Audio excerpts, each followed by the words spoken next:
All right, there's such an awesome atmosphere in the SABC studios today. Now, radio as a medium in South Africa is one of the first invented media, and over the years, it has successfully managed to reach across different demographics and language groups. SABC News radio stations remain popular amongst audiences as a source of news, entertainment, and community engagement as well, while fulfilling their public mandate. However, with time and the changes that have come with those times, the introduction of digital media has affected SABC radio stations on how they collect and disseminate information to their audiences. Now, one of the biggest setbacks for the public broadcaster was the loss of major sporting rights. This has obviously negatively impacted how these events are covered. And so to talk to this, we've roped in former SABC News Deputy Sports Editor Janet Whitton and SABC Senior Radio Producer and Reporter Marumo Kekana.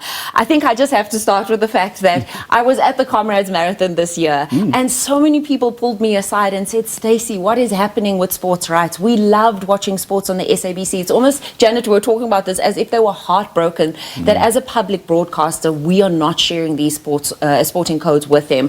I know it's been so difficult. You're managing a public mandate with the commercial changes that have happened in sport. But some people might even, remember that we had Serie A on SABC Sports and we've lost the rights to football and rugby. How has this affected the SABC and what have you seen over the years? It's affected the SABC dramatically. Yeah. It's quite sad, unfortunately, and it's changed the way we operate completely. Between the loss of sports rights and the digital changes, I joined the SABC. I'm going to show my age now. In 1998, even before you, Marumo. That's if we can do our math. Yes. And I did a lot of traveling then. I mean, I went to the 1998 Soccer World Cups. I've done Olympic Games, I've done Commonwealth Games, Rugby World Cups, Cricket World Cups. So, and we used to go to all of those events to cover them as a news organization, not just as to cover the live matches. So things have changed now. Now it's we're very much dependent on being in touch with people and doing online interviews, doing a lot of stuff online. And in a sense, it's quite sad because it creates a distance between you and the people that we used to talk to all the time. Yeah. Now you're just another voice on the end of a line, perhaps on the end of a Zoom call, but that's all. I mean, I won't lie, my heart breaks a little when I hear the type of sports broadcasts you always went to, because that's why we got into to being reporters and journalists. Right, Marumo? True. You started out as a reporter. We always watched these events and said, one day I'll be pitch side, one day I'll be reporting on it, and then the game completely changes. True. Give us a sense of your my journey was not as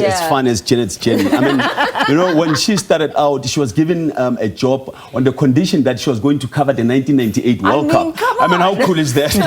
But it's been very interesting because one started at the time where there was a new technology introduced in the field. I remember that we were migrating from using the small tapes to marands, because when you are out on the field, that's when back in the days you had network cafes mushrooming everywhere. You'll find a lot of journalists there because that's where you'll be able to feed your stories or sound to the traffic room in order for them to convert for that sound to be ready for broadcast. So it's been a very interesting journey to an extent that I guess a lot of us ended up being inspired to be runners because of how much we needed to run between the source and the actual story to go out on air. Hence your Comrades Marathon journey.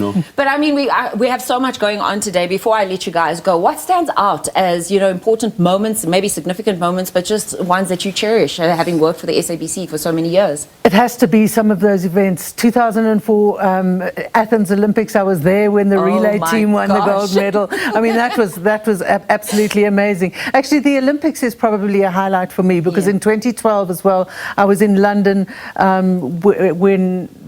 before Oscar Pistorius' downfall. He was a very famous athlete then, and the swimmers were doing so well. I remember doing an interview with the BBC then, and at that stage we had more medals than the UK did. So that was fabulous. So I think those kind of events are definitely highlights. What stands out for you, Marumo? For me, it's sitting at your granny's house watching the Comrades Marathon and one day being here, being part of the planning and actually ended up being out on the street and covering this thing for fellow South Africans to get to see what you are now grew up witnessing to be part of or actually wishing to be part of.